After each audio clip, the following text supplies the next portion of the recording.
Hello students, day 6 में आप सभी का स्वागत है। आज का जो टॉपिक है वो टॉपिक है profit and loss appropriation account. इससे पहले मैं ये टॉपिक शुरू करूं, मैं आपको बताना चाहूँगा कि मैंने क्लास 12th के लिए प्लेलिस्ट तैयार कर रहा हूँ, तो उसमें डे वाइज मैं सारे वीडियोस डालते जाऊँगा। तो आज का जैसे डे 6 है, इसके पहले के जो भी वीडियोस आपने नहीं देखे हैं वो देख लीजिए। और ये टॉपिक मैं कवर कर रहा हूँ सारे डीके गोयल बुक से।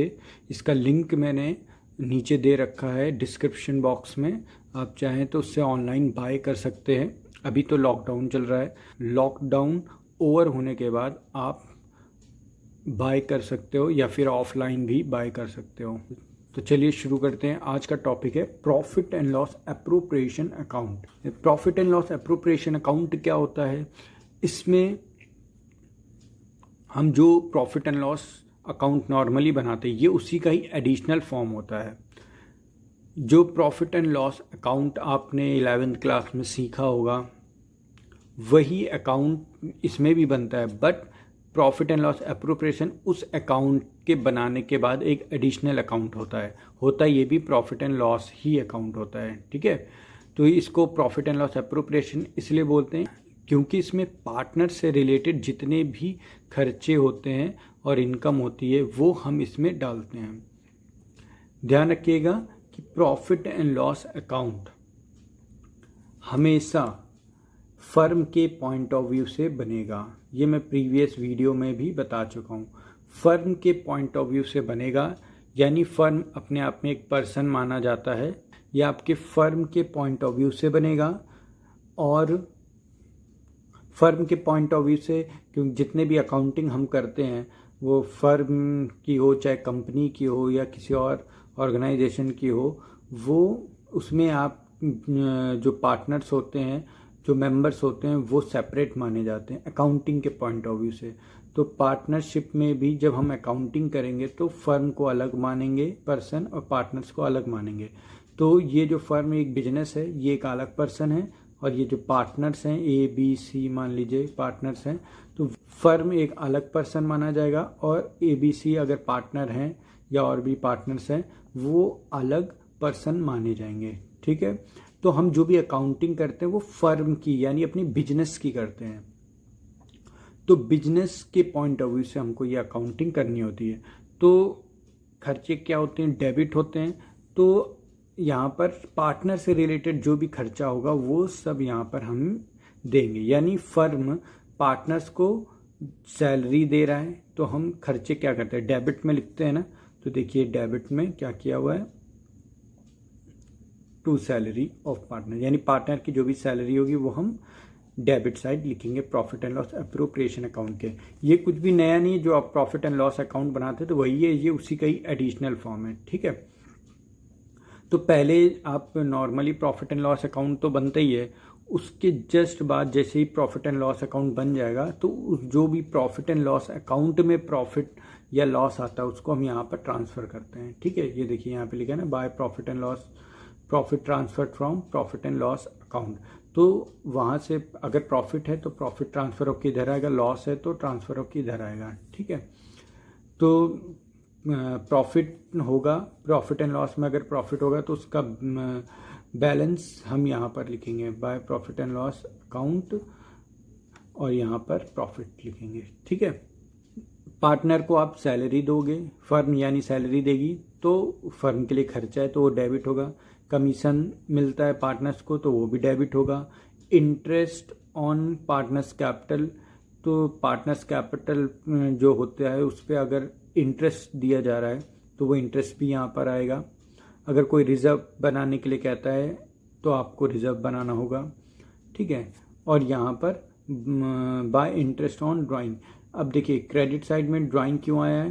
क्योंकि फर्म के लिए ये जो इंटरेस्ट ऑन ड्राइंग है वो क्या है? इनकम है, तो इसलिए क्रेडिट साइड आया। खर्चे फर्म के लिए ये सभी खर्चे हैं, ये सब पार्टनर्स को देना है। फर्म किसको देगी? पार्टनर्स को। तो फर्म के लिए खर्चे इसलिए डेबिट साइड आया है। और फर्म के लिए इंटरेस्ट ऑन ड्राइंग, ये फर्म के लिए इनकम है इसलिए ये क्रेडिट साइड आएगा। ध्यान रखना यहाँ पर सिर्फ इंटरेस्ट ऑन ड्राइंग्स ही आएगा, ड्राइंग्स मत लिख देना, केवल इंटरेस्ट ऑन ड्राइंग्स, यानी सिर्फ खर्चे और इनकम आएगी। ठीक है, तो उसके बाद जब हम इन सबको टोटल करते हैं तो फाइनली हमारा अगर क्रेडिट साइड ज़्यादा है और डेबिट साइड कम है तो हमें प्रॉफिट आता है। तो वो प्रॉफिट किस में बढ़ जाएगा, जो भी पार्टनर्स होंगे उनका जो भी प्रॉफिट एंड लॉस का रेशियो गिवन होगा क्वेश्चन में, तो उसी के अकॉर्डिंग हम बांट देंगे, और अगर रेशियो गिवन नहीं है तो इक्वली बांट देंगे। ठीक है,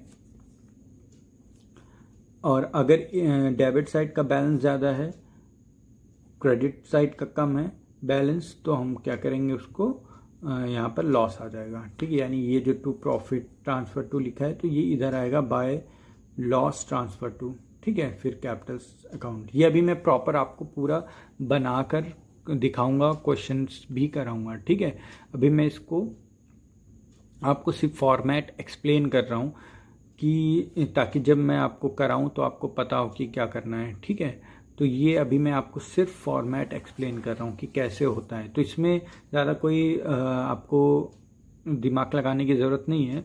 एक नॉर्मल जो हम 11th क्लास में प्रॉफिट एंड लॉस अकाउंट बनाते थे ये वही है।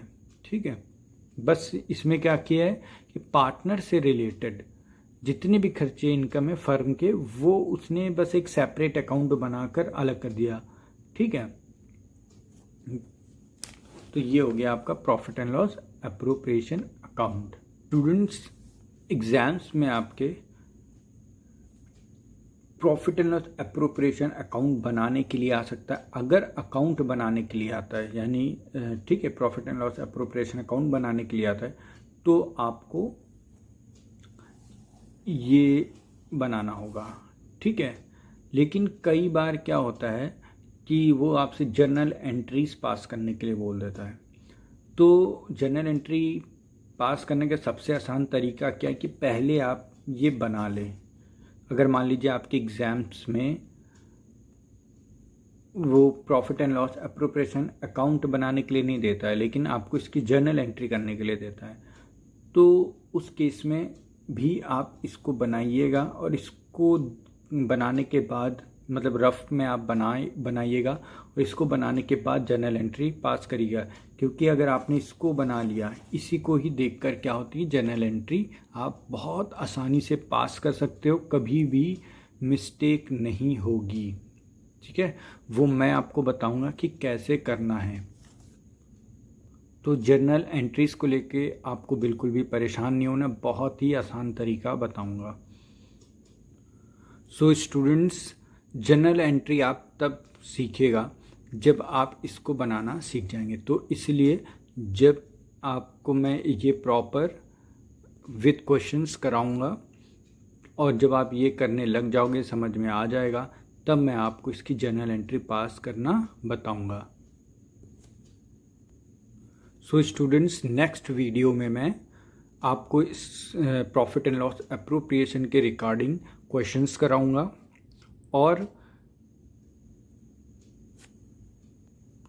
और फिर इसकी जर्नल एंट्रीज कैसे पास करनी है उसके लिए एक सेपरेट वीडियो आपके लिए लेकर आऊँगा। ठीक है, सो अब नेक्स्ट वीडियो में मिलते हैं, जिसमें मैं आपको profit and loss appropriation account के प्रॉपर अकाउंटिंग करके दिखाऊंगा। Okay, so thank you.